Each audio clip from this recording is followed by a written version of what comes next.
मी निर्मला शुभम नवले। माझा हा 329 मतांनी झालेला पराभव हा माझ्यासाठी अनपेक्षित होता। मात्र पैशाचा प्रचंड अतिवापर होऊन सुद्धा 6577 मतदारांनी माझ्यावर जो विश्वास दाखवला त्याबद्दल मी त्यांची मनापासून ऋणी आहे। या निवडणुकीमध्ये पैसा जिंकला, बोगस मतदार जिंकले आणि माणूस हरला। हे कटू पण वास्तव सत्य आहे। आज माझ्या गणातील काही मतदार हा काही पैशांसाठी पुढील 5 वर्षांसाठी विकत गेला, ही भावना माझ्यासाठी खूप वेदनादायक आहे। या निवडणुकीमध्ये विरोधकांकडून दारू सोबत ड्रग्जचाही मोठ्या प्रमाणावर वापर करण्यात आला।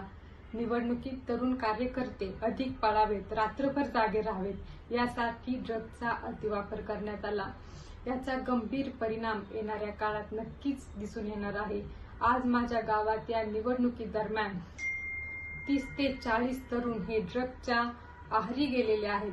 तरुण पिढी अशा प्रकारे बर्बाद होताना पाहणं हे माझ्यासाठी अत्यंत चिंताजनक आणि दुःखद आहे। आजच्या राजकारणामध्ये विकास कामे, लोकांची सुखदुःख, वैयक्तिक प्रश्न, पक्षनिष्ठा, व्यक्तिनिष्ठा यांना कोणतीही किंमत उरलेली नाही। दुर्दैवाने आज कोणता उमेदवार जास्त पैसा वाटतो हेच निकष ठरले आहेत। म्हणून आजची परिस्थिती अशी झाली आहे की ज्याला राजकारण करायचे आहे त्याने आधी पैसा कमवावा, तो निवडणुकीत वापरावा, जिंकून यावे आणि पुढील 5 वर्षे जनतेकडे पाठ फिरवावी।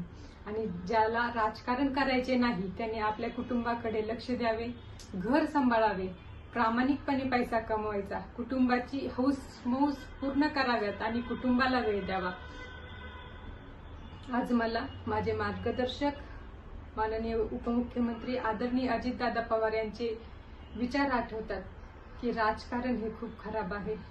धन्यवाद। जय हिंद, जय महाराष्ट्र, जय राष्ट्रवादी।